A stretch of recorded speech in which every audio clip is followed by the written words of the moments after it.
Nous sommes très heureux de vous retrouver ce matin à la gare routière de l'information, cette fois avec Joseph Gada, Jacques Diakouti. On sera rejoint en studio par Zeus Aziadouvo et nous allons parler de la CEDEAO et des sanctions qui sont maintenues contre le Niger. Une aberration crée la junte militaire au pouvoir au Niger. On reviendra là-dessus puisque aujourd'hui, la condition au niveau de la CEDEAO, c'est la libération de Mohamed Bazoum afin d'ouvrir des négociations, des discussions. Fort Gnassingbé, Patrice Talon et le président sierra-léonais ont été mandatés pour amorcer les discussions premières avec les nouvelles autorités nigériennes. On va en parler en studio. Nous parlerons également du showbiz togolais et surtout de la commémoration de la disparition de Bella Bello. Et ça nous permettra, un petit peu comme hier, de revenir sur la musique togolaise, à quoi elle ressemble réellement, véritablement aujourd'hui. On va en parler ici, en studio. Bienvenue.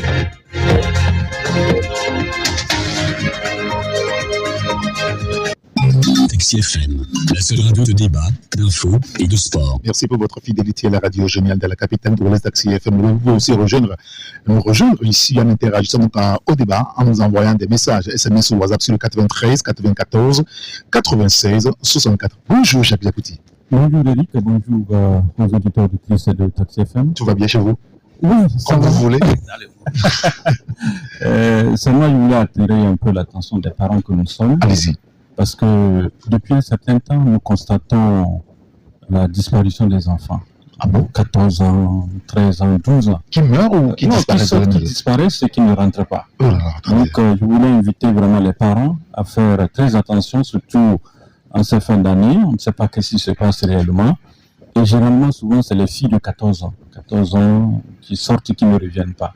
Ah bon? Vous allez voir sur les réseaux sociaux des annonces que tel enfant a disparu, on demande aux uns aux autres d'aider. Vous savez, la semaine passée, il y avait eu un phénomène comme ça, mais qu'est-ce qui s'est passé? Au fait, c'est une dame qui avait volé au fait l'enfant. La dame a volé un enfant de 14 ans? Enfin, non, une fille de 8 ans comme ça, il a volé. Et elle est partie, rester chez ses parents parce que de temps en temps, elle disparaît, elle revient. Après, quand elle est rentrée, elle a dit à ses parents que quand elle a disparu pendant de temps d'années, voilà l'enfant qu'elle a ramené. Bon, finalement, les parents ont cru. Bon, entre-temps, elle a commencé par tomber malade et tout. Les parents ont finalement consulté les devins, comme vous le savez, les oracles. Et finalement, elle a avoué qu'au fait, ce n'est pas son enfant, elle a volé l'enfant. Et elle a donné le contact des parents, des enfants. Finalement, les parents sont venus récupérer l'enfant. Ça se passe où? Au Togo, ici. Ça, ce que je vous dis, c'est une réalité. Je ne suis pas en train d'inventer ce que j'ai dit. Je connais bien les parents de l'enfant, je connais bien les responsables qui ont géré le problème. Finalement, l'enfant est rentré bizarrement. Avant que les parents n'aillent pour récupérer leur enfant, le lendemain, la fille a meurt. C'est celle qui a volé la fille. Qui a volé l'enfant. Finalement, elle est décédée. Donc, je vous demande aux parents de faire très attention. Très attention. C'est ainsi, vous allez voir sur les réseaux la disparition, effectivement, surtout des filles. Filles de 14 ans, 15 ans, je ne sais pas. Est-ce que c'est les garçons qui les trompent? Qu'est-ce qui se passe réellement? Il y a vraiment ce phénomène-là qu'il faut revoir. J'interpelle également le ministre de la Sécurité à redoubler encore plus d'ardeur. Parce que hier, je ne sais pas, sur notre plateforme, j'ai vu une image où on a encore posté une image où on demande aux hommes de payer 7 000 pour le sexe, tout ça. Vraiment, c'est des aberrances. Ce phénomène de busy. Voilà, c'est pas que vous avez vu ça. Si, bien sûr, voilà. Bien sûr.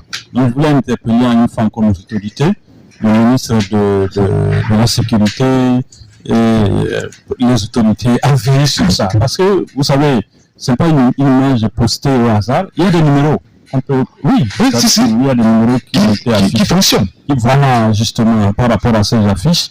Donc, nous invitons les autorités à revoir effectivement cet aspect de la disparition des enfants et de la dépravation également qui s'organise vraiment dans notre pays. Je demande une fois encore la sécurité de redoubler plus d'ardeur par rapport à cette situation que nous sommes en train de vivre.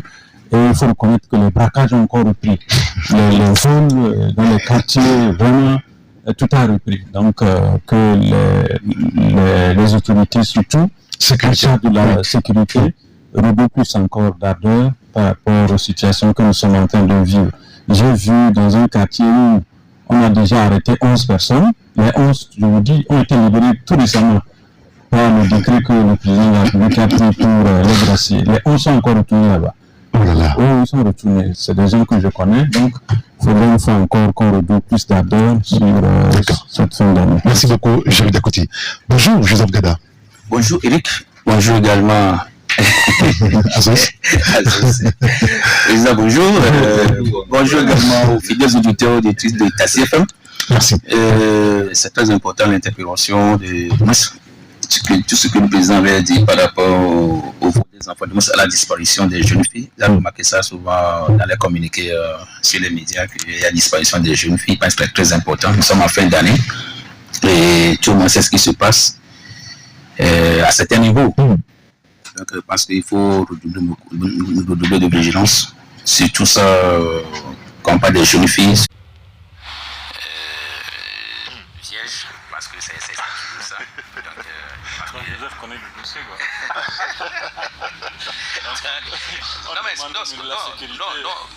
Non, pas ça, parce que moi, je ne fais qu'affirmer tout ce que vous dites, vous accompagnez ça avec les arguments. Donc, c'est très important que, vraiment, que nous veillons à cela. Bientôt, les congés. Oui, si. Les élèves sont en consommation. Oui. Donc, que les mamans qui demandent aux enfants, les enfants de moins de 12 ans, 13 ans, d'aller au marché ou d'aller acheter quelque chose, je pense qu'il vaut mieux que ces enfants soient au moins de 2, parce que c'est mieux que de les envoyer seuls.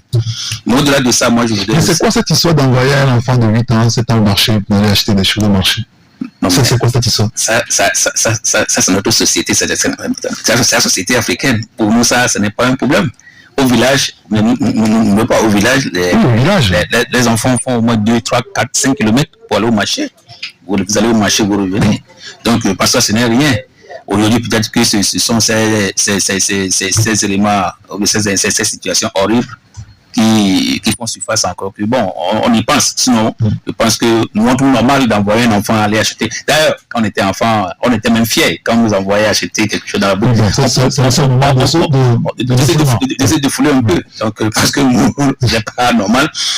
Et bien, comme je l'ai dit, parce que il nous revient quand même à nous les parents d'être plus vigilants et qu'au lieu d'envoyer une enfant, une jeune fille de 12 ans seule, comme je l'ai dit, peut-être que la fait accompagner de son petit frère ou quelqu'un, parce que c'est ce qui est encore plus sécurité. L'autre chose que moi je voulais dire, c'est parce que ce matin, nous avons eu la visite de la matin.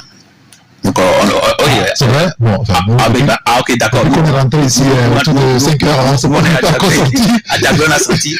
On a senti vraiment l'arrivée de la matin. Donc, juste pour interpeller les gens, c'est vrai qu'ici, nous ne sommes pas à des périmètres agricoles. Vous savez qu'à l'intérieur du pays, il y a le feu de brousse, tout ça là. Donc, il faut faire extrêmement attention. Mais moi, je voudrais juste attirer l'attention au niveau des stations d'essence aujourd'hui qui sont proches des domiciles des gens. Qui sont dans les domiciles. Qui sont même dans les domiciles des gens. Donc, il faut faire extrêmement attention aujourd'hui au feu.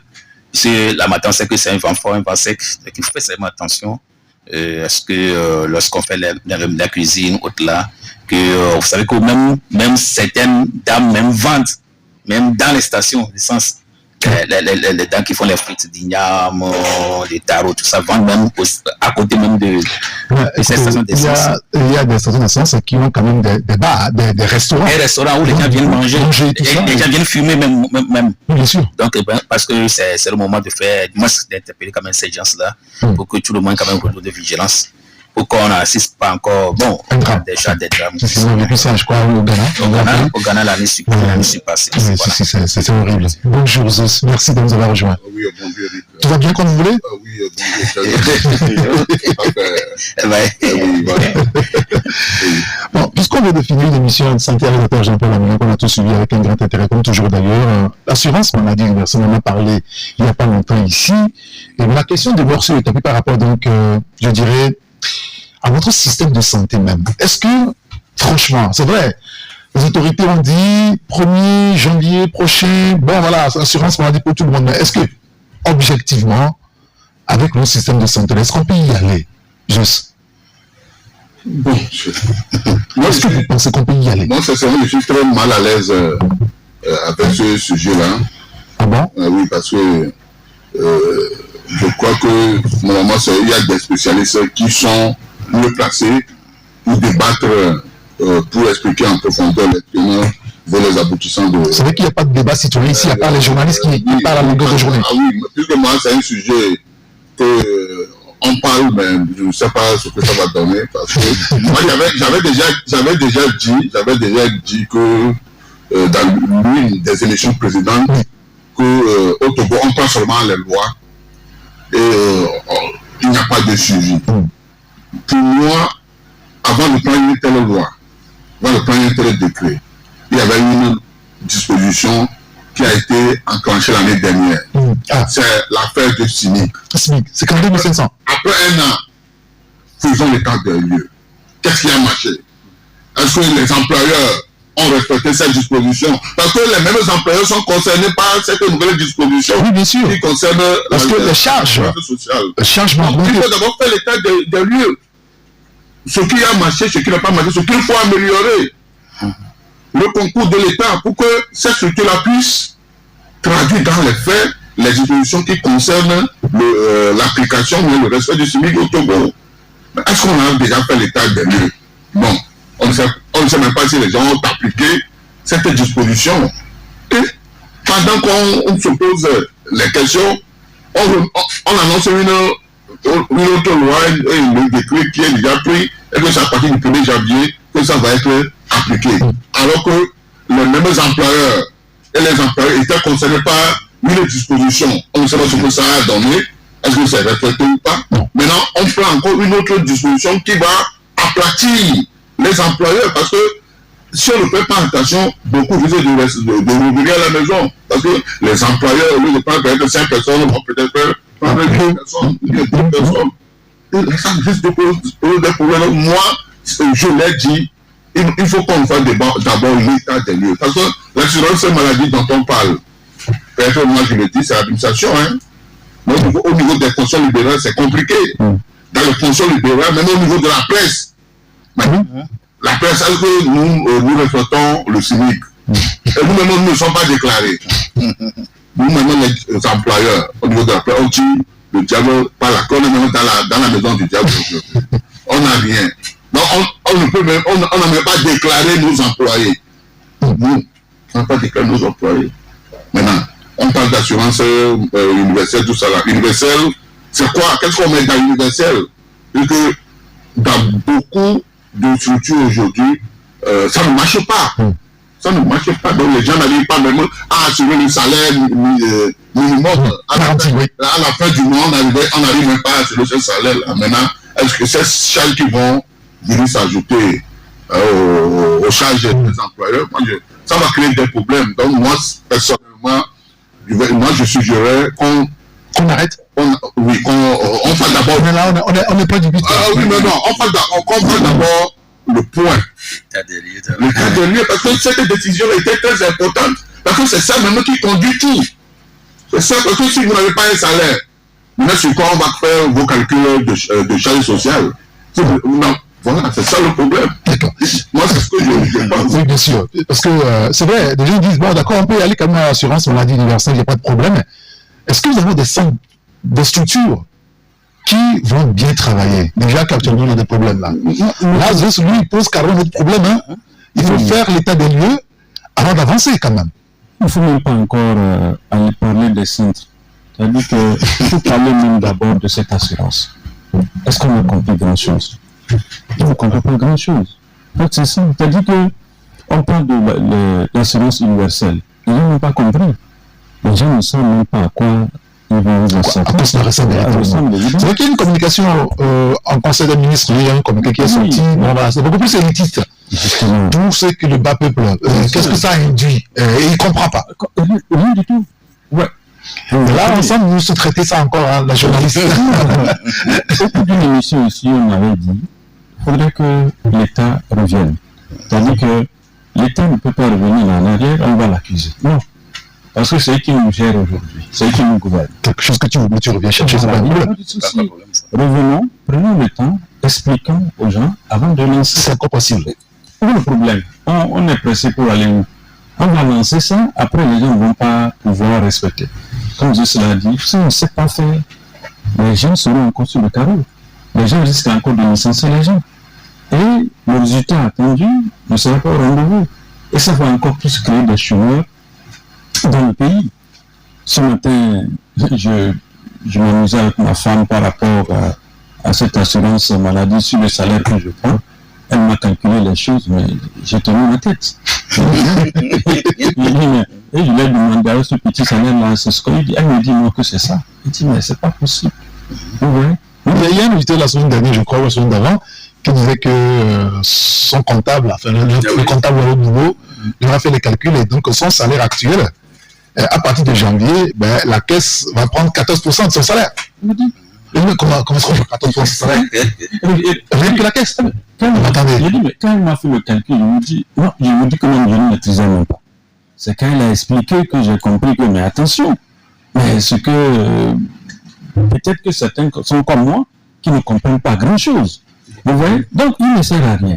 Et quand on parle de l'assurance maladie universelle, quand vous allez par exemple au Ghana, vous savez que les Ghanéens ont la latitude, par exemple, d'aller vers les tradis thérapeutes, c'est-à-dire pour faire valoir leur assurance. C'est-à-dire qu'on pouvait laisser, par exemple, la latitude à chacun de choisir. C'est-à-dire que si je sais que je peux aller vers, par exemple, la médecine traditionnelle pour me soigner, il n'y a pas de souci. Et donc, et là, l'assurance prend en compte ça aussi. Bien sûr. Et ici, déjà avec l'INAM, il y a que certains centres qui sont agréés. Donc, ça, c'est encore un autre problème. Vous voyez, donc je crois qu'il ne sert à rien de vouloir courir et ne pas effectivement avoir les résultats escomptés. Parce que quoi qu'on dise, il a parlé tout à l'heure du SMIC. Vous savez, aujourd'hui, il sera vraiment difficile de demander encore aux employeurs de pouvoir augmenter un salaire. Oui, c'est ce qui en réalité se décide. Ça serait difficile parce que vous vous rappelez que une année, une fois, Yassine avait fait un discours. Il avait joué sur les IRPP. Il avait joué sur ça pour qu'on puisse augmenter un peu le salaire des gens. Aujourd'hui, avec cette assurance, est-ce que c'est possible encore de jouer sur ça pour demander aux employeurs d'augmenter encore les salaires? C'est pas évident. C'est pas évident. Vous voyez, c'est pas évident, ça serait difficile. Moi, je crois que, une fois encore, pour ceux qui sont en train de piloter ce dossier, il n'est pas encore tard. Quand vous prenez même le ministre en charge de ce dossier, mais je peux dire que lui, c'est un homme d'affaires. Oui, c'est un assureur. C'est un assureur. Vous voyez, lui, il est là. Comment faire pour faire rentrer l'argent? Oui, c'est ça. Oui, c'est parce que l'assurance, ça vous fait rentrer l'argent. On ne peut pas se voiler la face. Donc, vous confiez, c'est un gros business. Voilà, vous confiez un dossier comme ça à une telle personne. Mais écoutez, lui, il va d'abord privilégier comment faire pour rentrer de l'argent au lieu de voir effectivement la réalité en face. Parce que nous tous, nous connaissons un peu les assurances dans le pays. Comment les assurances font. Donc, prenez quelqu'un comme ça. Donc, je crois que je ne suis pas en train de vouloir dénigrer sa compétence. Mais ce que j'ai dit, c'est quelqu'un des assurances. Et quelqu'un comme ça, il va vouloir faire de rentrer de l'argent. Alors que, est-ce que les populations que nous avons en face, est-ce que les entreprises que nous avons en face, est-ce que ces entreprises-là sont solides? Parce que vous savez, depuis Covid-là, il faut reconnaître que certains n'ont pas encore ouvert. Hein. Oui. Certains n'ont pas encore. Bien sûr, depuis Covid, il y a des entreprises. Et ils sont complètement à terre. Bien sûr, c'est à terre. Jamais. Et certains également licenciés. Donc, vous allez demander encore à ces entreprises-là de jouer encore sur cette assurance à maladie universelle. Et j'ai un peu peur. Alors, il y a un invité qui me dit il y a des centres et des pharmacies qui ne servent plus INAM.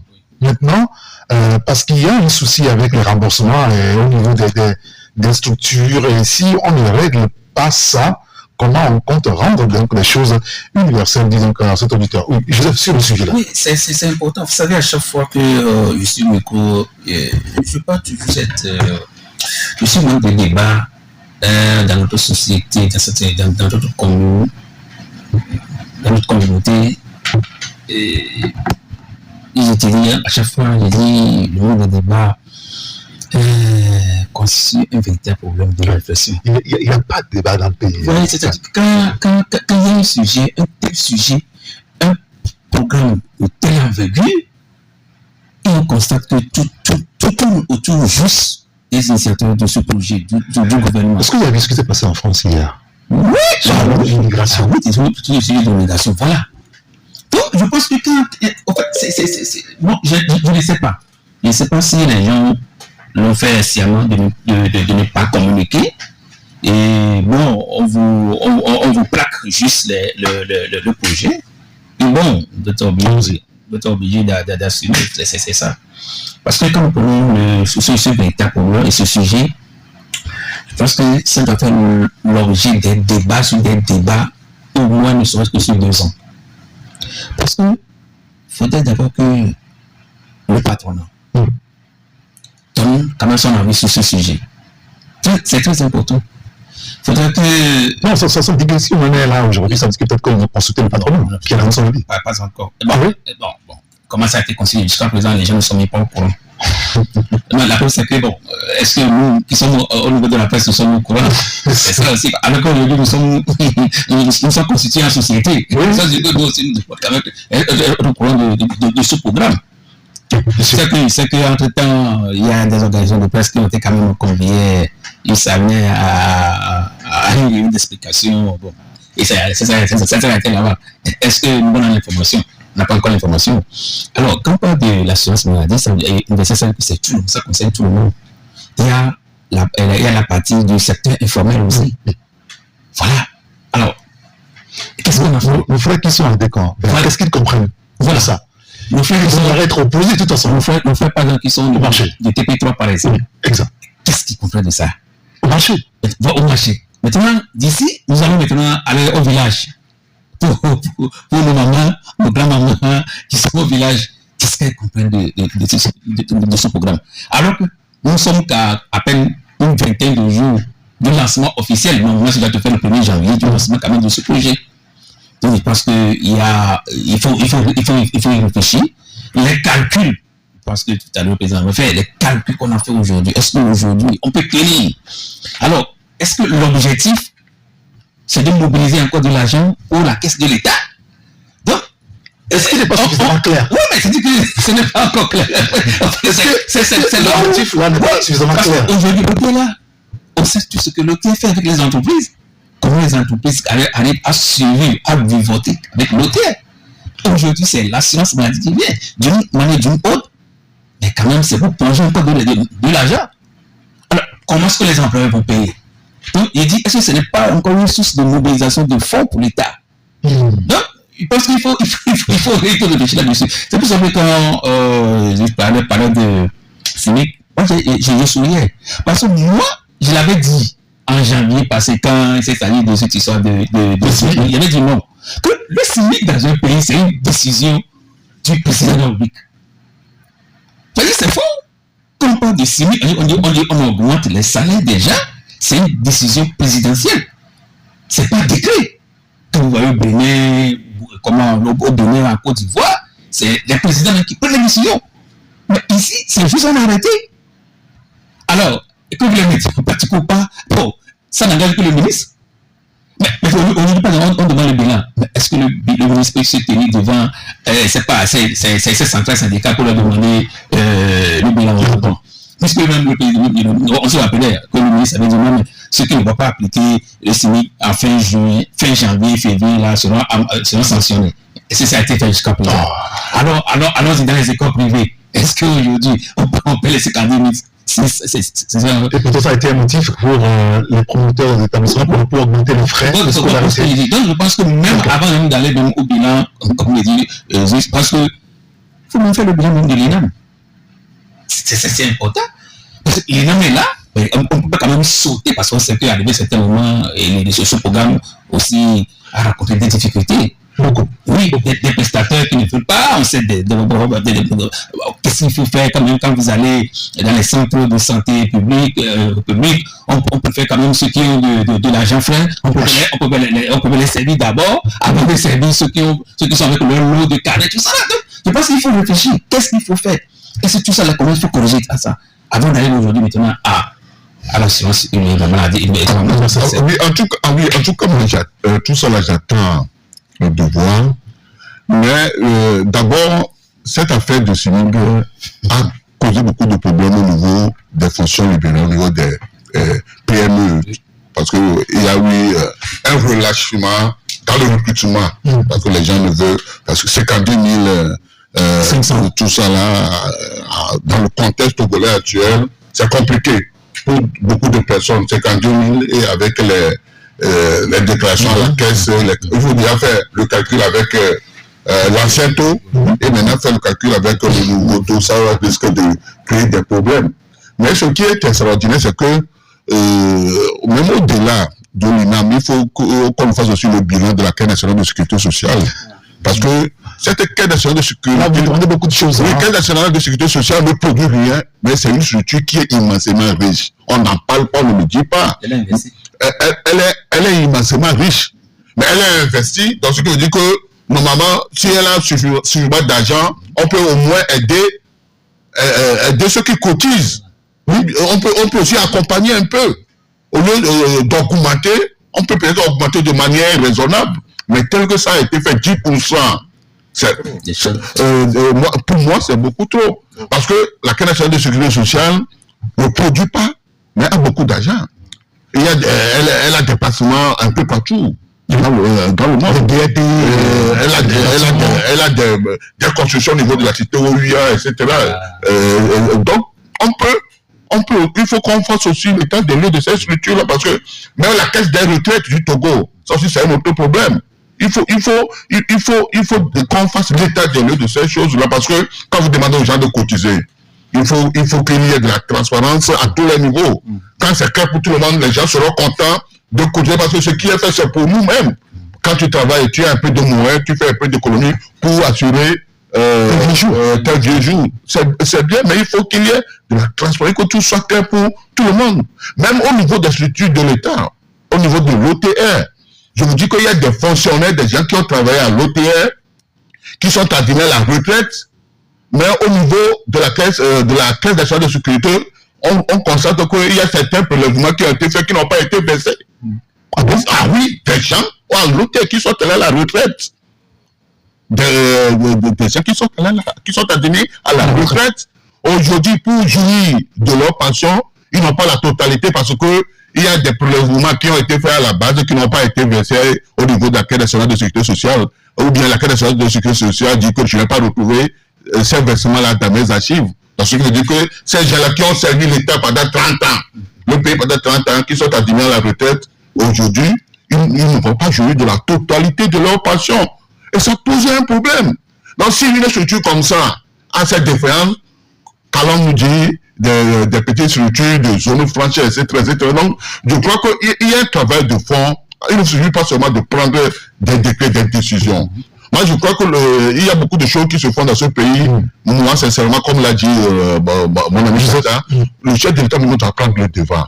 Parce que quand ça ne va pas... Oui, mais attendez, chaque fois, quand il faut demander au président fort de prendre le devant, et ceux qui travaillent avec lui, on ne peut pas avoir confiance à des gens. Oui, non, il y a certains... Si lui doit faire tout... Non, c'est pas, on ne lui demande pas de le faire tout. Non, donc tout le monde demande de faire ceci, de prendre... Non, quand il prend le devant, il ne peut pas tout faire. C'est pourquoi il y a un gouvernement. Oui, bien sûr. Le peuple ne peut pas tout faire. C'est pourquoi il y a un président, une assemblée nationale, un gouvernement. Sinon, les 8 millions de Togolais vont se gérer eux-mêmes. Et vous allez voir un peu le désordre. Donc, mais il faut quand même quelqu'un qui a ce pouvoir souverain, et ce pouvoir qui vient du peuple là, d'agir. Parce que, après tout, les ministres agissent en suivant le canevas prévu par le chef de l'État. Il est élu selon un programme de gouvernement, un programme bien déterminé. Donc c'est sur la base de ce programme que tous les ministres travaillent. C'est sur la base de ce programme-là qu'on nomme telle personne à tel poste. Donc ce qui signifie qu'on suppose que la personne peut bien faire le travail. Maintenant, quand ça ne marche pas, il faut que le chef de l'État prenne le pouvoir. Aujourd'hui, cette décision qui vient d'être prise, c'est bien. Mais comme je le dis, est-ce qu'on a associé tout le monde? Parce que c'est une décision...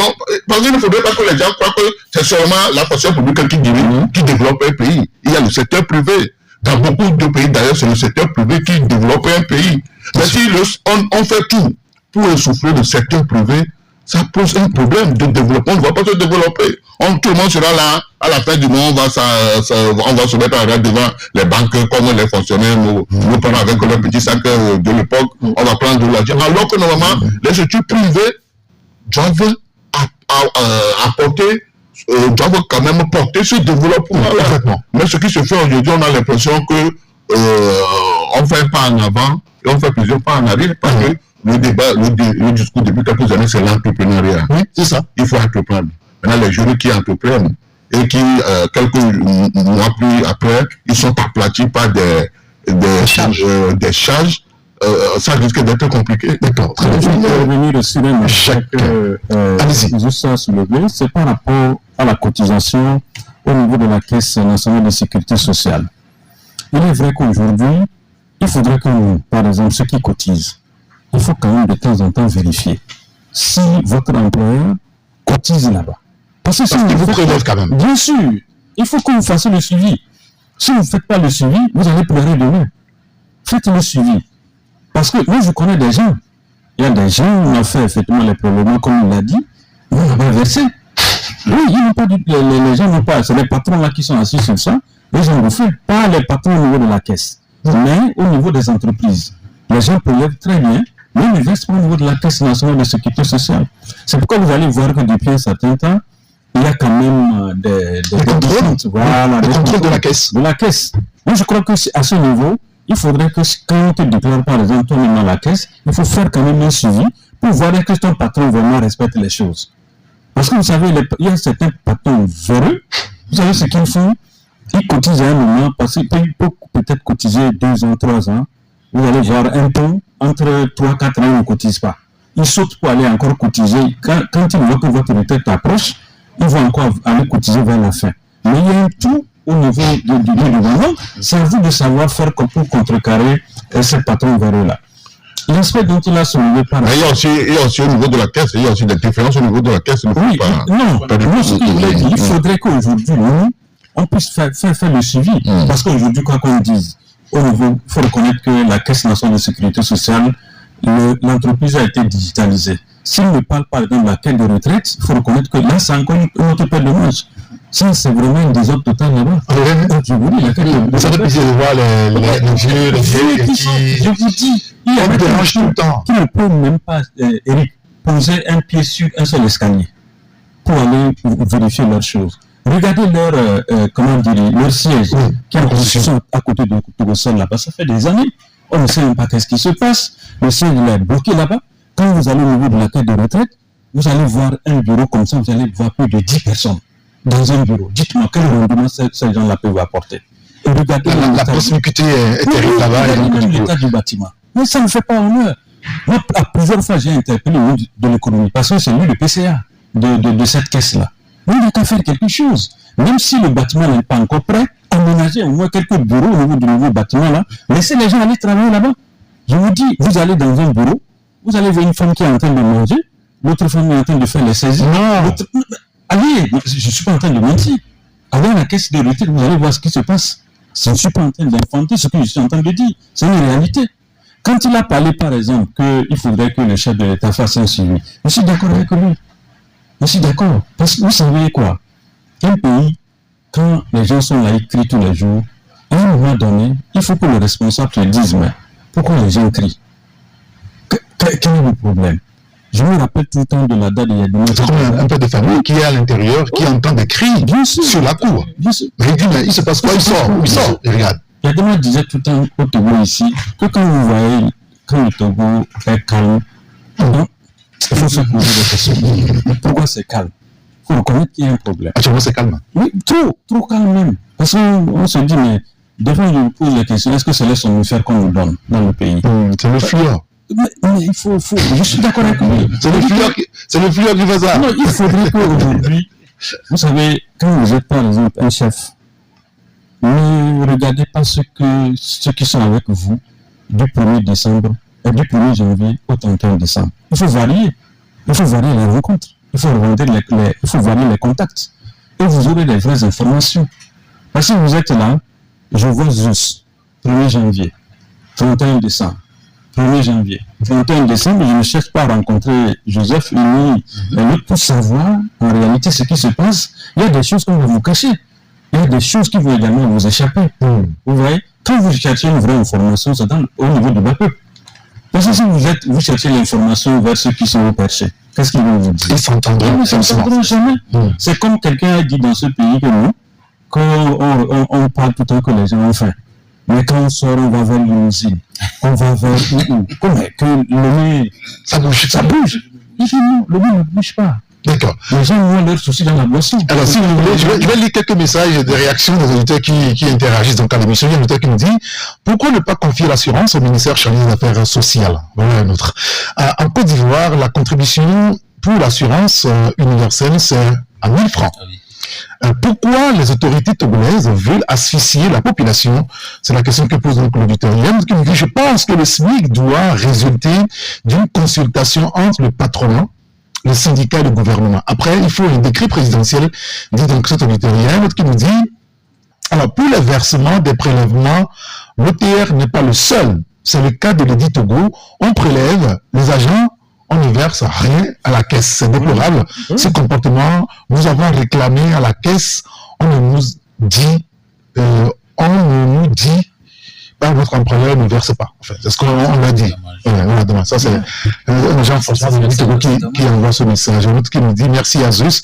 Il a tout dit. Combien d'employés sont immatriculés à la caisse nationale de sécurité sociale? Le service de l'inspection du travail qui devrait veiller est inopérant. N'a aucun moyen pour faire le travail de contrôle.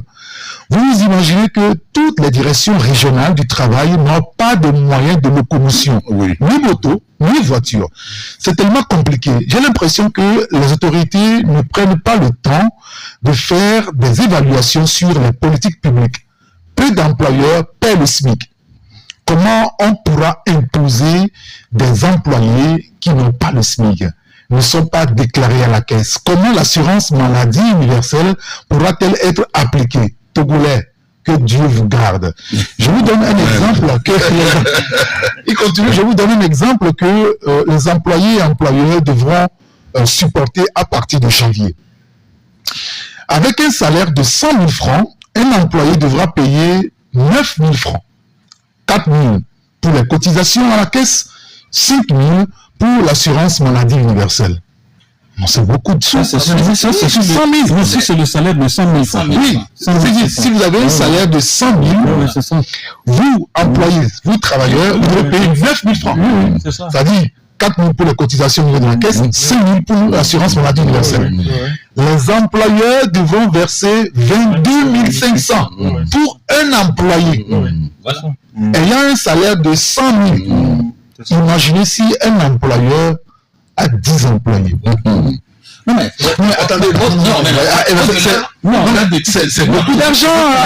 Je vais te parler d'un calcul ce matin. J'ai tenu ma tête. En fait, c'est des choses. Non mais attendez. La question est de savoir, c'est vrai que c'est-à-dire que nous voulons aller à ce programme. Mais qu'est-ce qui se cache derrière? On a rien expliqué aux populations là. C'est ce que je dis, que jusqu'à présent rien n'a été fait. Vous avez constaté que le niveau de la communication n'est pas aussi dynamique, on n'est pas pressé. Mais est-ce que jusqu'à présent ça c'est le problème? C'est ça qu'on veut éviter de dire aux populations. Non, en fait, ce que moi je te dis, c'est que quand vous prenez par exemple les États-Unis, vous savez que les États-Unis sont assis sur, du moins, tous ceux qui tiennent comme les États-Unis, ce sont les biens assureurs. Oui, bien sûr. Et quand on parle d'assurance maladie universelle, c'est là-bas. Et vous pouvez imaginer ce que l'État prélève par mois sur tous les employés. Vous ne pouvez pas imaginer, c'est de l'argent. Et puis quand on parle de commandation maladie, c'est vrai que c'est la solidarité, c'est vrai que tout le monde n'est pas malade au bon moment. Oui, bien sûr. Donc vous voyez tout ce que l'État prélève. Donc vous ne pouvez pas imaginer comment les assurances sont immensément riches aux États-Unis. Et comment ça c'est un cas. Alors, j'ai dit, qu'est-ce qui est caché derrière ça? Est-ce que, je le dis, répète, est-ce que c'est pour mobiliser encore un peu de fonds? Parce que c'est vrai qu'aujourd'hui, quand vous prenez les décisions de Bouton Roux, de dire non, il faut la mobilisation interne, il faut que les ressources internes soient mobilisées quand même, parce qu'au niveau de l'extérieur, il n'y a plus d'argent. Donc, on passe par tous les moyens. Ils sont allés faire la guerre en Ukraine. Donc on passe par. Est-ce que c'est ça? Donc, comme vient nous expliquer réellement ce qu'il y a? Pourtant, de l'autre côté, par exemple, on prend juste les structures qui vont quand même, qui sont habilitées quand même à travers avec les structures. Est-ce que vous comprenez ce message, cette explication? Oui, c'est ça. Non, dis-moi pourquoi les gens, pourquoi les gens ne viennent pas expliquer aussi. Et pourquoi aussi, nous expliquons ça à fond réellement. C'est pourquoi je dis, au début, j'avais dit, est-ce que le patronat vraiment est conscient quand même de ce qui se passe, de ce qui s'est passé? Est-ce que le patronat, après avoir reçu l'information, a déjà échangé avec ses membres? Tout ça là, est-ce que ça a été fait? Donc, il faut mieux réfléchir. Même maintenant au niveau de, quand on parle de l'achat universelle, ça dit que les gens ont assez passé aussi aujourd'hui aux produits pharmaceutiques. Est-ce que nous avons toutes les pharmacies aussi à l'intérieur du pays? Au cas où vous quittez chez moi, Diagné, pour aller à Voga, vous ne trouvez pas de pharmacie? Non. Donc, je pense que tout ça, là, il faut régler cet aspect. Allez en ville, là, les pharmacies, c'est chaque 20 ou 30 mètres. La chose, ce n'est pas pour les gens de la capitale. Maintenant, l'autre côté, c'est le registre social. Jusqu'à on n'a pas encore ce registre social. Le gouvernement a promis de lancer le recensement biométrique social. Jusqu'à présent, ça n'est pas encore fait. Comment on va faire? Comment on va s'y prendre? Puisque, quand on parle d'association universelle, il y a, c'est vrai, il y a l'administration, il y a le secteur privé, mais il y a le reste aussi de la population. On n'a pas encore le nom, on n'a pas le nom, et ça n'a rien. Mais comment on va faire? Non, il faut me parler là-bas, là, Joseph. C'est un vrai problème. Quand vous prenez même nos structures sanitaires, vous allez vers l'intérieur, vous n'allez pas trouver les structures sanitaires qui sont agréées par l'assurance maladie. Il n'y en a pas. Mais pourquoi beaucoup de compatriotes ne bénéficient pas? Parce que les gens ont par exemple peut-être un médecin du quartier, quand il a le palu, il va le voir tranquillement. Et le médecin du quartier là n'est pas agréé par vous voyez, et vous allez maintenant demander à ces gens-là de cotiser pour celui qui ne peut même pas aller à l'hôpital, qui va dans un quartier que je fais soigner. Mais dites-moi, il va s'en servir de quoi pour faire quoi? C'est ça le problème. C'est pourquoi il disait, il faut qu'on fasse comme au Ghana. On laisse par exemple le compatriote choisir. Si je veux aller par exemple vers les tradis et thérapeutes, qu'on me laisse la latitude, qu'on couvre également, mon assurance couvre les tradis thérapeutes lorsqu'il n'y a pas... Qu'on ait le droit de choisir. Bien sûr, qu'on me laisse le droit de choisir. Même les tradis thérapeutes qu'on ne veut même pas voir. Non, mais il faut. Mais pourquoi le Ghana l'a fait? Pourquoi le faire? Alors, il y a quelqu'un qui nous dit le problème, Vitobo, c'est le manque de débats contradictoires. Je me demande s'il y a des universités au pays. Et ça me suffit sur lesquels on peut revenir un peu plus tard. Non, mais c'est une question pertinente. Aujourd'hui, il faut reconnaître que nos universitaires, beaucoup ont démissionné. Parce que normalement, des universitaires peuvent produire des réflexions que nous allons relayer dans nos médias. Parce que ça se fait un peu partout. Des tribunes libres pour expliquer. Ils savent que c'est trop risqué pour eux. Et voilà, donc ce qui fait que, bon, c'est pourquoi je dis. Non, mais donc, ils ont démissionné. Là, vous ne serez pas surpris quand nous, on mène des débats et que les gens sont contre nous. Oui. Parce que des fois, quand on sort des débats, vous savez combien d'appels on reçoit? Non, ça, vous n'avez pas l'information, vous ne pouvez pas expliquer. Mais toi, si tu as l'information, viens nous expliquer. Moi, je ne vais pas venir. Beaucoup de démissionné. Beaucoup de démissionné nous arrivent de ne plus normalement, parce que normalement, ces universitaires doivent aussi animer le débat. Sur cette question. Parce qu'on fait déjà des cours d'assurance en droit. Bien sûr. À l'université. Normalement, ces universitaires peuvent faire des productions pour au moins expliquer un peu comment ça se passe. Pas pour louanger, mais louanger aussi, montrer les avantages et les inconvénients et faire maintenant des propositions pour qu'on puisse améliorer. Ils peuvent aussi prendre des positions. Vous vous rappelez des médicaments qu'on avait interdits en France en ce temps? Oui, c'est toujours en pharmacie. Mais vous avez vu, j'ai suivi un peu les débats sur une chaîne au Sénégal. Ce sont des universités qui ont pris la parole. Ils ont expliqué au peuple. C'était la même chose également au Burkina. Ils ont expliqué effectivement. C'était des universitaires. Ils sont allés sur la chaîne nationale pour expliquer aux populations les dangers effectivement de ce produit. Non, Togo ne verra pas. Est-ce que nous y sommes même les médicaments qu'on vend dans nos pharmacies, est-ce que ce sont effectivement des médicaments? On se débrouille, hein. C'est Dieu qui est avec nous. Parce qu'avec cette histoire d'initiative de Bamako, où c'est des Indiens qui fabriquent des spécimens, parce que quand il y a des médicaments, comme par exemple, si tu as eu la chance d'acheter le même médicament, dans une pharmacie à Paris, et c'est le jour et la nuit. Vous savez que les paracétamol ne sont pas les mêmes. Voilà, c'est le jour et la nuit. Donc, ce que je dis qu'il y a des médicaments pour accompagner les Africains à bien mourir, et maintenant il y a des médicaments qui sont bien faits, non seulement ça, qui ne sont accessibles qu'aux Européens. Et c'est dommage. Non seulement ça, il y a aussi des méthodes de conservation de ces produits. Mais est-ce que, dis-moi, est-ce que nous disposons des foires aujourd'hui pour pouvoir conserver quand même certains produits? Non! Et je vous dis qu'il n'y a que certaines pharmacies. Et je vous dis encore que c'est des docteurs qui sont conscients, mais qui vous aiment, vous diront, allez dans telle pharmacie. Vous trouvez que des produits qui viennent de l'extérieur et qui sont quand même à moins plus ça, ils sont sûrs. Ou bien, je vous dis, il y a des pharmacies dont on voit comme c'était le nom. On vous dira que si vous allez dans cette pharmacie, on vous êtes sûr que ce que vous consommez, c'est acceptable. C'est-à-dire que c'est comme si vous êtes en France. Mais les autres, ce n'est pas aussi ça. Et la personne vous dira que le prix qui est là-bas n'est pas le même prix que les autres. Ça se dit. On le voit, hein, des prix qui diffèrent de pharmacie à l'autre. On connaît cette pharmacie. Mais je crois que ce qu'on doit dire, il faut reconnaître que l'élite au Togo a démissionné. Vraiment. Et on a laissé le champ seulement aux journalistes.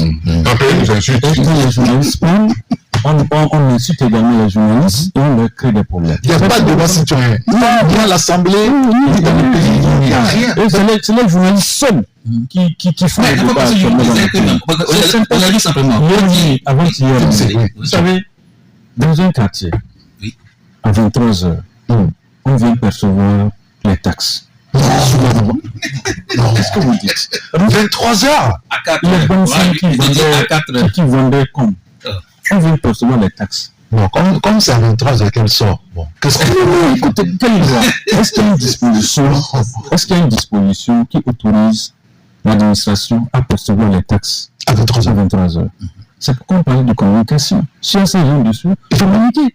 Il faut partager. Ce sont quelques individus qui sont organisés pour avoir de l'argent. Mais c'est pas sérieux.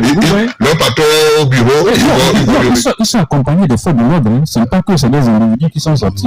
Ils sont accompagnés par des policiers. À 23 heures. Bien sûr. Pour percevoir les taxes auprès des revendeurs de comptes. À 4h du matin. Oui, à 4h du matin. Moi, je dis à 4h du matin pour les revendeurs d'obéir. 4h du matin. Vous voyez. Il faut. C'est une disposition comme ça. Il faut mobiliser les fonds. Non, il faut. Non, on ne peut pas imaginer. Parce que, bon, je le dis, il y a le cas du PND. C'est le cas du PND est lancé. Moi, ça existe encore, cette histoire? Non, c'est mort. C'est remplacé par la feuille gouvernementale. Bientôt, on aura la feuille d'autorité gouvernementale. Moi, je dis, des experts m'ont appelé Motinou Joseph. Votre PND là, c'est quoi au juste? C'est copie-coller de la Côte d'Ivoire ou bien du Sénégal. La réalité, ce n'est pas ça. Et puis dis-moi, non, tu dis qu'il y a des choses qu'on ne peut pas dire. Hein? Parce que nous avons des sociologues, nous avons des planificateurs, des champions qui ont l'expertise. Mais eux, pourtant, on va les solliciter les Sénégalais, les Ivoiriens qui viennent prendre notre programme national de développement. Bon, et donc, et la finalité, vous avez vu, non? Non, c'est cohérent. C'est ça, c'est cohérent. Le Rwanda, après son génocide de 1994, c'est un Togolais envoyé par le FMI qui est parti relancer l'économie du Rwanda. Aujourd'hui, tout le monde parle du Rwanda et son économie, on applaudit. C'est un Togolais qui a fait ce travail-là. C'est que nous avons quand même des ressources, l'expertise ici. Après, il y a eu le retour du bâton, il y avait Gabéry qui était venu ici pour gérer l'économie. Ça, c'était pour le reconnaître. Oui. Mais, donc, vous voyez, ce qu'il a dit, c'est important. On a de l'expertise ici. On va, on copie, on colle, on remplace certains mots, et puis on a fait le plan national de développement, on fait même caravanal ou bien un peu partout, que le plan national, et maintenant c'est devenu feuille de route gouvernementale. Bientôt, on aura aussi feuille d'autoroute gouvernementale, après chemin de fer, etc. Non, mais et puis nos experts, moi ça fait notamment, je les ai peu vus, hein, Tony Blair et Carlos, le Béninois. Tu vas le voir. Ils viennent comme. Tu n'as pas parlé pour savoir comment tu veux savoir. Oui, parce qu'il n'y a pas de séminaire gouvernemental. Ils étaient là en même temps, il y a quelques mois pour un séminaire. Je pense que dans les jours à venir, oui,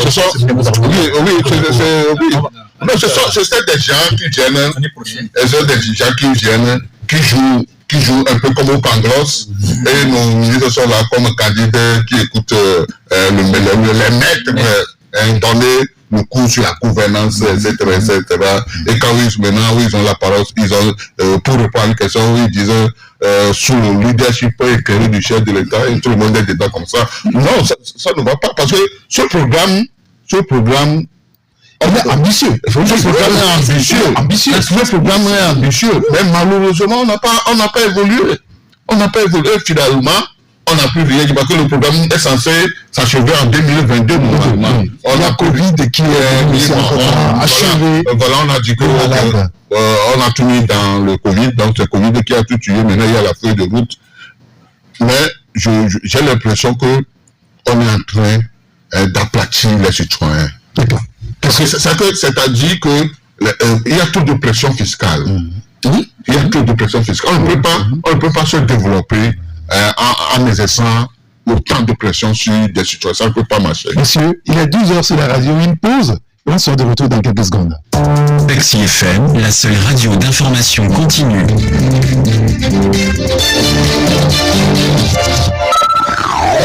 Tout de suite, la pub. Le nouveau numéro du magazine panafricain Matinée Internationale déjà dans les kiosques.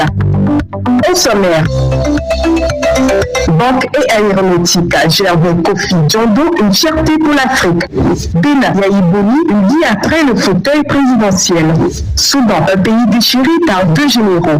Média, Alain Foka quitte RFI pour l'ONU. Promotion du genre au Togo, 6 femmes qui émergent. Victoire Dobé, la patronne des ministres. Chantal Yawachegan, la dame du perchoir. Elida Wadé, la dame de fer. Sandra Ablamba Johnson, l'incontournable. Florence Yawa Kouigan, la nouvelle patronne des journalistes.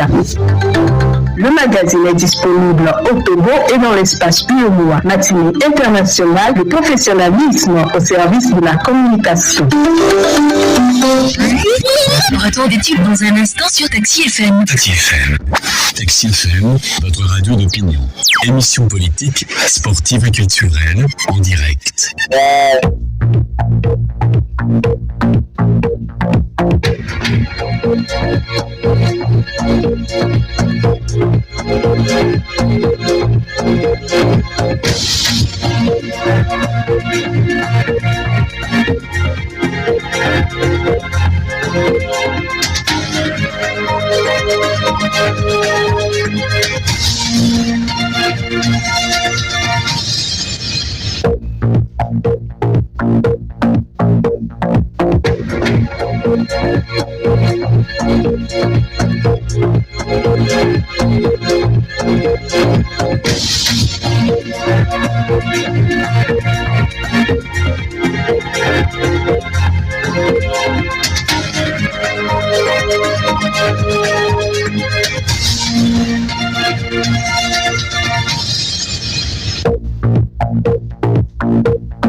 retour en studio avec les confrères Zeus Aziadovo, Jacques Diakouti et Joseph Gada pour continuer le débat. On va parler tout à l'heure de la place qu'accorde donc le Togo à ses fils et filles. Le débat a été lancé donc ce matin aussi avec les auditeurs.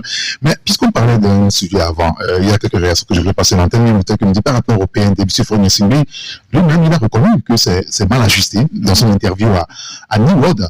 Il a reconnu et il était à l'aise de le dire le jour-là. Moi, pour un chef d'État, c'est grave, dit donc cet auditeur. Il y a un autre qui me dit, pour moi, la minorité, c'est un État. Non, État. Le reste, on s'en fout. On prend les décisions sans consulter les autres. Que Dieu nous vienne en aide, dit donc cet auditeur. Un autre qui me dit, les universitaires éclaireurs au Togo sont trop rares. Ils sont tous colorés.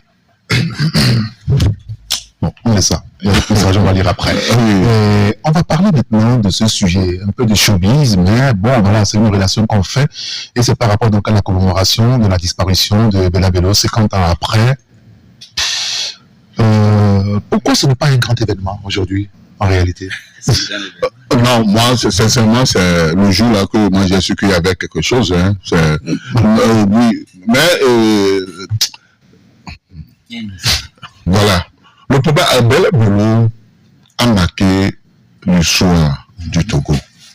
La jeune histoire du Togo. Moi, à l'époque, enfant, on entendait sur Bella Bello. C'est parce que c'est. Oui. Normalement, une école comme ça, on doit l'immortaliser. Oui, on peut avoir quelque chose qui porte son nom. En ce moment, quand on dit place quelque part Bella Bello, les enfants de Bella Bello, c'est qui Bella Bello? À l'université, il y a une place, quand même une scène, la scène Bella Bello. Oui, mais l'université, c'est pour les initiés. Tout le monde ne va pas à l'université. Exactement. C'est pour les initiés. Exactement. Donc, s'il y a quelque chose de populaire, on dit boulevard Yassine Beya demain, tout le monde connaît. Félix Houphouët-Boigny.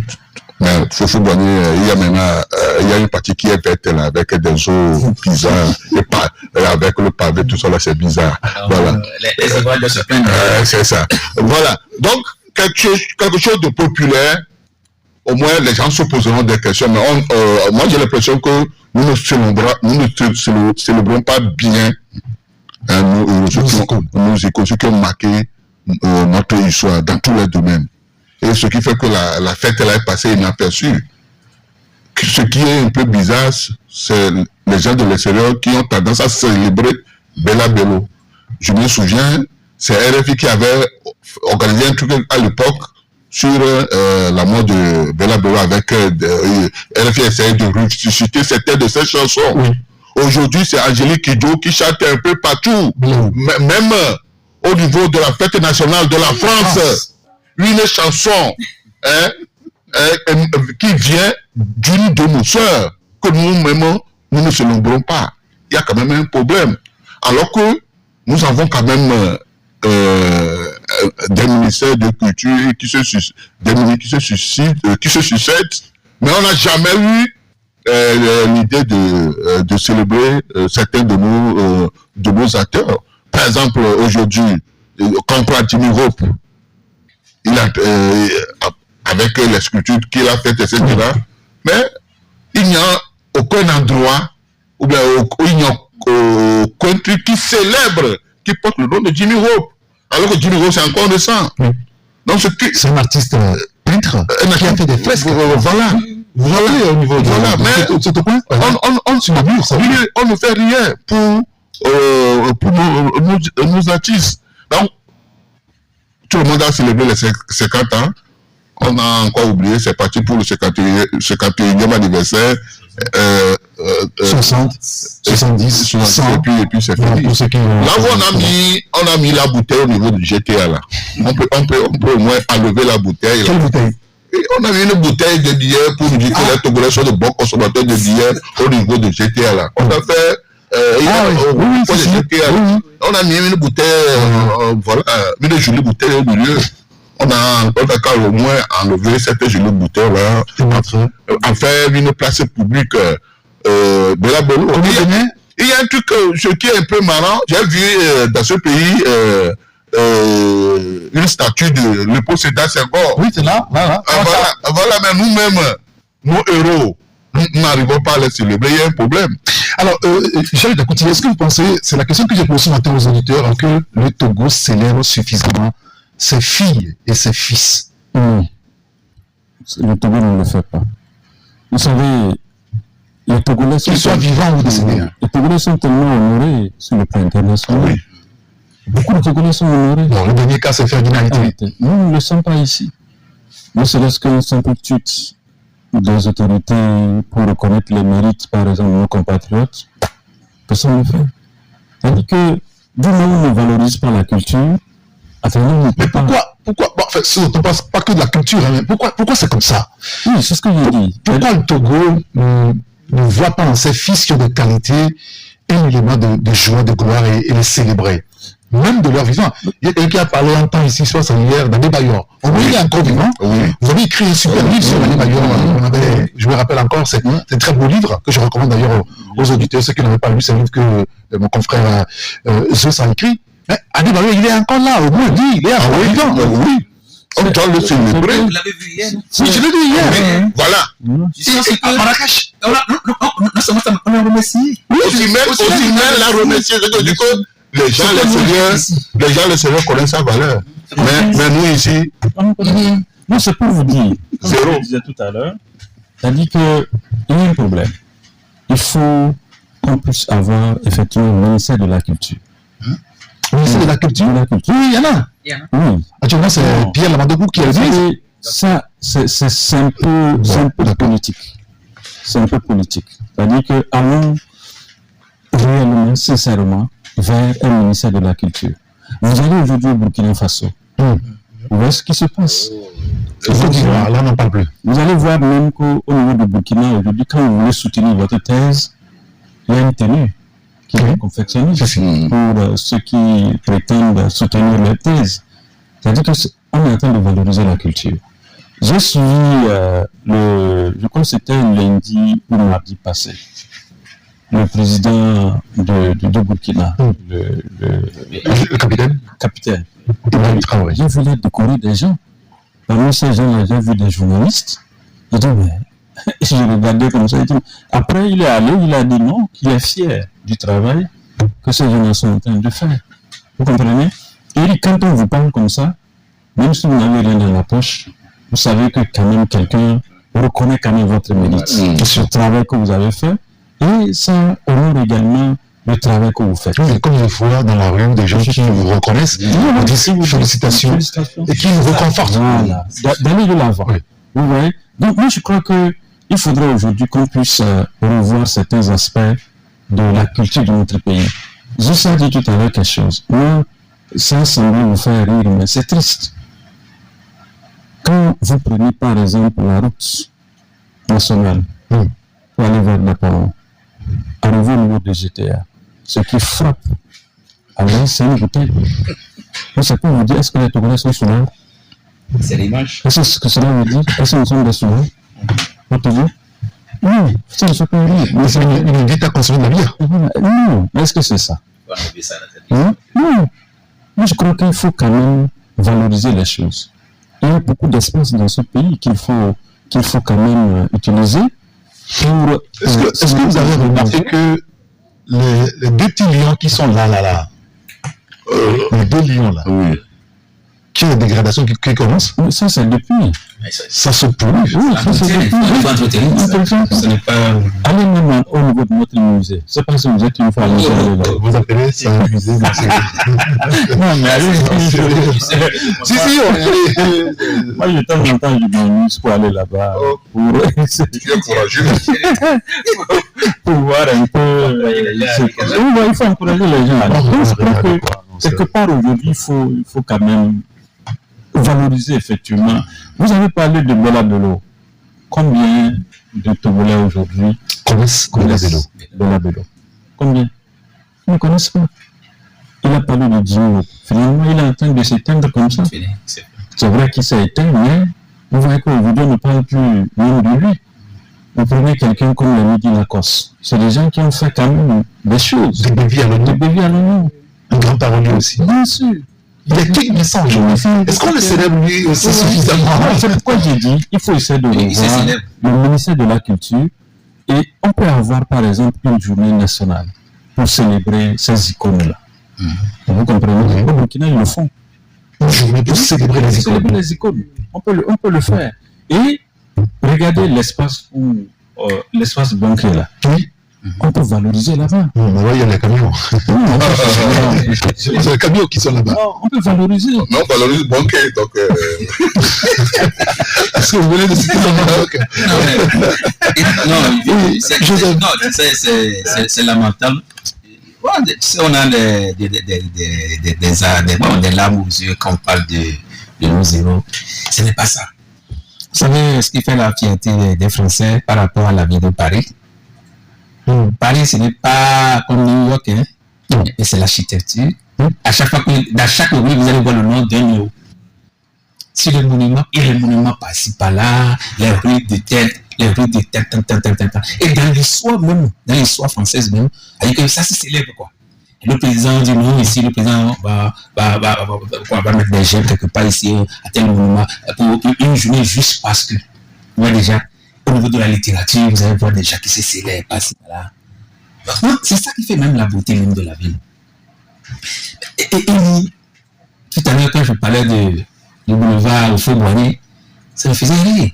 Est-ce que vous en foutre avec au Faux-Boigny ici? Il y a le boulevard, comment Mobutu Seko. Est-ce qu'on a foutre avec Mobutu Seko? Alpha Kassa. Alpha Kassa, c'est encore mieux. Mais il y a Mitterrand, François Mitterrand. C'est parce qu'on a foutre avec ça. C'est une structure qui comment on dit ça, dénomme ou renomme les villes, enfin les rues, voilà. Tout ça. Donc, je pense que c'est l'occasion. Tout à l'heure, vous parlez de l'actuel ministre de la Culture. Oui. C'est un doctorat en développement culturel. Donc, je pense que il va falloir qu'on puisse quand même créer des choses peut-être qui vont porter le nom quand même de nos héros. Jusqu'à présent, on n'a pas un festival culturel au Togo. Est-ce que vous en avez? Bon, en tout cas, moi, je ne sais pas comment ça. Est-ce que nous avons mis une identité culturelle? Non, ça ne met pas. Après, parce que vous parlez de la musique, il dit, mais pourquoi vous allez loin? On n'a même pas comme une identité musicale au Togo. Mais pourquoi est-ce que vous parlez de la musique? Non, on ne doit même pas parler de la musique au Togo parce qu'on n'a pas d'identité. Parce que aujourd'hui, quand on joue Makossa quelque part, vous devez savoir l'origine. Quand on joue, comment on n'est pas Zulu, vous devez savoir. Quand on joue là, au Ghana, là, parce que c'est Haïnef, vous devez savoir. Aujourd'hui, c'est en Zonto. Mais dis-moi, quand tu vas au Togo, c'est le tout. C'est de la salade. Alors, moi, je vais quitter là-bas pour. Je reviens encore sur les écoles pour dire on peut créer des festivals, par exemple. Le festival que l'autre là, l'artiste ivoirien là, comment on l'appelle, avec créé là, le système avec créé. Oh, on va passer, il était allumé. C'est ça qu'ils ont pris le nom. Comment ça a été célébré? On a envoyé déjà. On n'a pas de festival ici. Pourquoi ne pas avoir parlé d'un festival culturel de Bella Bello, par exemple? Mais même la foire de Lomé. Pourquoi ne pas dire la foire internationale de Lomé, de Bella Bello, par exemple? Pourquoi pas? Mais au-delà de ça, nous avons nos joueurs de 2006. Mais quand vous allez au stade de Tégué, vous n'avez même pas de petit. Il n'y a pas d'image. Vous n'avez même pas d'image, vous n'avez rien. Dans l'histoire, pas même les photos de ces joueurs qui nous ont donné la joie, tout ça, vous n'en avez pas. Il faut qu'il y ait même des ampoules dans les couloirs. On peut voir la nuit. Pour que le Sénégal, là, on nous sortit la nuit, non? Est-ce qu'il y avait des ampoules dans les couloirs? Donc, voilà. Parce qu'on ne peut pas, on ne devrait pas aller chercher. Regardez par exemple. Est-ce qu'on va parler comme ce petit Gabonais là? Tu t'as le fait? Bon, je ne sais pas. Mais regardez l'exemple, par exemple, de l'autre là, le maire de Lac. Mon ami dit maire d'Anéco, c'est l'histoire de Lac. Mais dit maire d'Anéco, simplement. Non, mais c'est le maire d'Anéco. C'est Lac. Non, maire d'Anéco. Voilà. Vous voyez l'initiative que le maire est en train de prendre pour donner de la valeur à la culture. Mais c'est ça.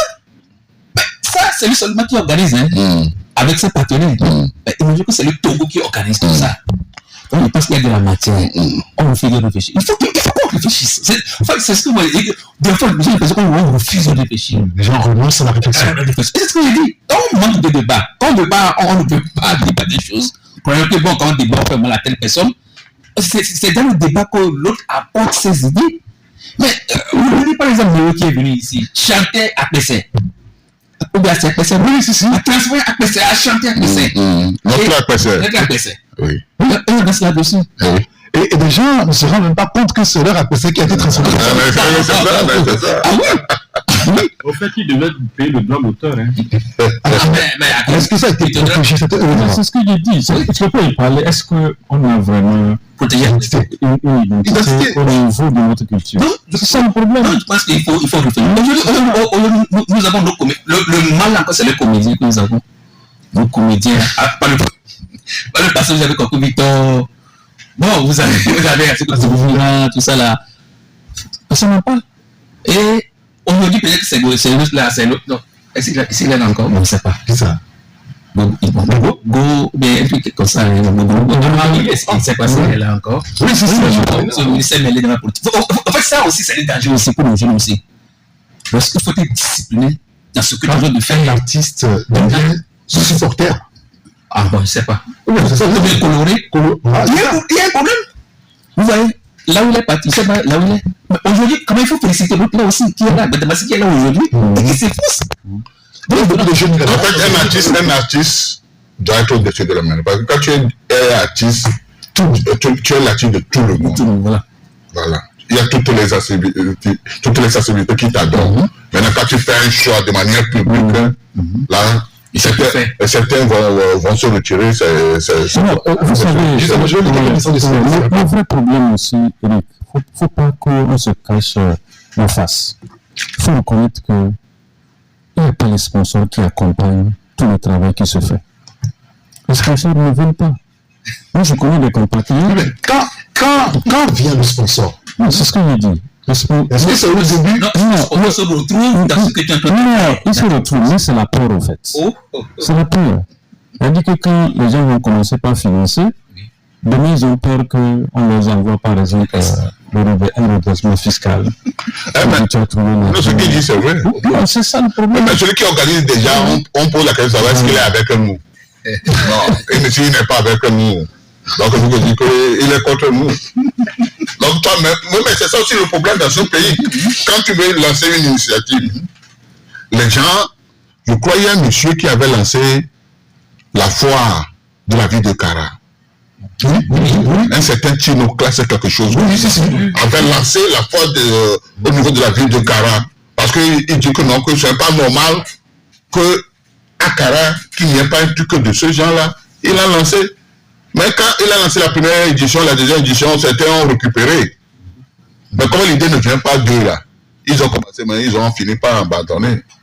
Voilà un peu la situation. Donc, il y a aussi ces problèmes-là que nous devons régler au Togo. Le problème du sponsoring, c'est une réalité. Les gens n'aiment pas sponsoriser. Et les gens n'ont pas cette culture-là. Il faut qu'on libéralise tout. Même si je suis contre toi, ce que je fais, c'est au Togo. Si je gagne 10 000 là, je ne vais pas les dépenser au Bénin, mais c'est ici. Si on donne 5 000 au gardien, c'est-à-dire quelqu'un qui est au vigile, il va dépenser les 5 000 avec sa famille. C'est au Togo. Il faut qu'on dise, il faut qu'on sache que tout ce qu'on fait, c'est pour le pays. Tout ce que nous disons ici dans ce studio, c'est pour le pays. Quand c'est bon pour tout le monde. Quand c'est mauvais pour tout le monde. Alors, c'est qui finalement le référent au Togo? Il y a un confrère qui m'a envoyé un message justement qui m'inspire. On n'a plus beaucoup de temps en ce moment. Les auditeurs attendent aussi pour intervenir. Il dit, c'est un problème de manque de référence. Ceux qui sont aux affaires se réfèrent à qui? À quoi? C'est un négationnisme qui ne dit pas son nom. Aujourd'hui, que savons-nous pas de Sousa?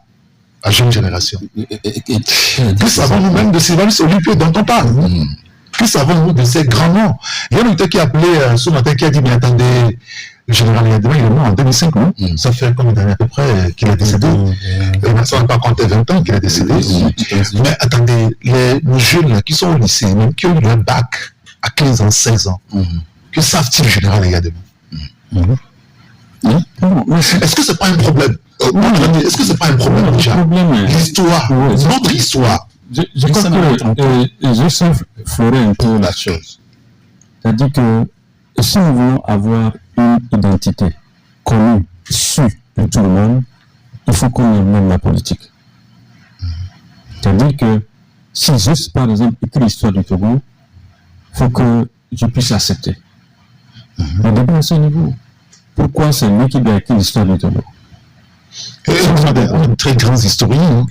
Et beaucoup, mais curieusement, il y a beaucoup de nos compatriotes qui n'accordent pas beaucoup de crédit. C'est ça, parce qu'ils ont écrit. On dit c'est tranquille, c'est biaisé. Tous les débats à ce niveau. Vous comprenez? Le Togo, j'ai l'impression que les gens font bien. Comme c'est le chasseur qui écrit l'histoire de la forêt. Ouais. Donc, du moment où on ne s'identifie pas dans ce que nous sommes et ce que nous sommes en train de faire, les gens vont critiquer. C'est tout le débat à ce niveau. Et on va toujours trouver une couleur à ce que tu as écrit. Je me rappelle, on allait par exemple souvent au niveau des ateliers. Donc on te donne un cartable jaune, les gens ne veulent pas prendre. Oui, c'est vrai. Oui, c'est vrai. Après c'est les cartables rouges qui étaient refusés. Les gens ne veulent pas prendre. Ouais. On voit la politique dans tout. Monsieur, d'accord, très bien. Je vous redonnerai la parole tout à l'heure pour juste passer un mot sur le cas du Niger. Ce serait important quand même. On va peut-être aux auditeurs. Ceux qui souhaitent nous appeler aussi pour intervenir et se prononcer sur les sujets qu'on a abordés ici en studio, ils peuvent le faire à partir de maintenant. Appelez-nous sur le 92 60 81 81. C'est le seul numéro sur lequel vous pouvez nous joindre en direct. Ou vous souhaitez envoyer des messages, c'est aussi possible. Ces messages vont être envoyés sur le 93 94 96 64.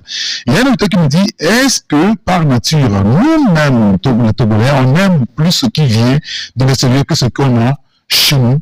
Regardez dans les postes étatiques, vous avez parlé des Lopez, des SK, Miss Togo. Vous avez vu ce que les Togolais ont dit sur eux? Regardez Badamassi, ce qu'il fait. C'est moi. C'est bien moi. J'aime bien. Mais les Togolais eux-mêmes, ils s'en moquent. C'est le patriotisme qui manque aux Togolais. Allô? Oui, allô. Bonjour. Bonjour. C'est monsieur? Roger.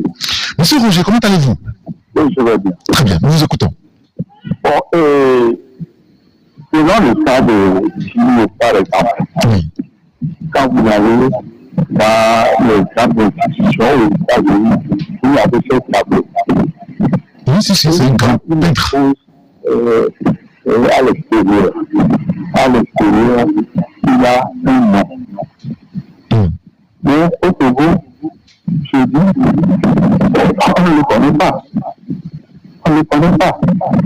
Et j'étais dans un pays et je dis, je suis Togolais. Les gens ne se retrouvaient pas. Donc, l'idée m'est venue et je dis, je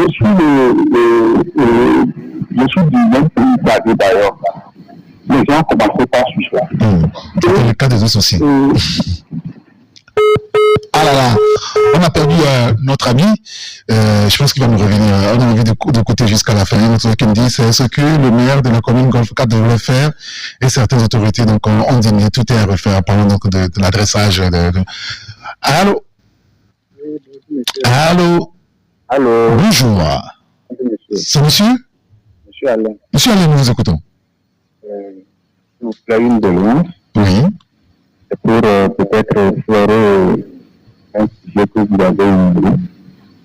Un sujet qui dort dans le tiroir. Est-ce que vous pouvez parler distinctement, s'il vous plaît? Oui, nous sommes en cours du ministère des Finances. Bon, d'accord. C'est vrai, on a compris, c'est vrai que puisque nous allons parler aujourd'hui, je vous promets que peut-être demain, avec nos confrères, on va revenir sur cette histoire de concours dont les résultats ne sont jamais connus et tout le reste. On en a parlé plusieurs fois quand même. Hein. Mais merci, monsieur Alain, de nous avoir appelé.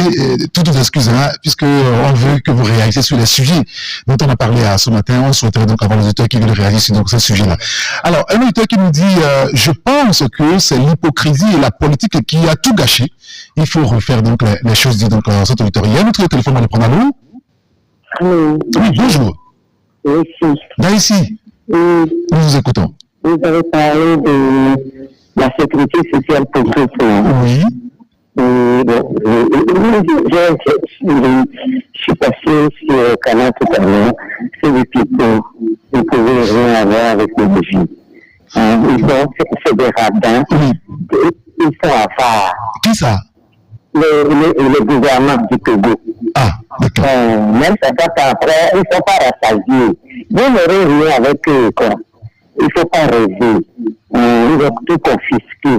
Et puis, ils veulent rien faire clair, un peu alterner, ils veulent jamais alterner. Alors que c'est interdit dans la Constitution. Tout ce qui se passe là. Ils se dégradent. 60 ans après même, ils ne sont pas rassasiés. D'accord. On n'aura rien tant qu'il n'y aura pas d'assurance. C'est l'histoire de la Bélé là. Ça fait 50 ans qu'elle est morte. Et le régime a passé 60 ans pour eux. Vous avez vu ça. Est-ce que c'est normal? Merci beaucoup, merci. Ils ne feront rien pour elle aussi. Pour le défunt du nouveau tout ça là, ils ne feront rien. Ils sont habitués à régner durant sa phase. Moi j'arrive quoi. Quand vous débattez tout ça sur le pays qui vont manger tout ça. C'est pardon. Merci beaucoup Daïsi, merci de nous avoir appelé. Elle a une touche particulière pour nous faire rire des fois, c'est Dieu. Bon d'accord, très bien. Il y a une autre qui nous dit quel avenir pour la jeunesse togolaise dans tout ça là.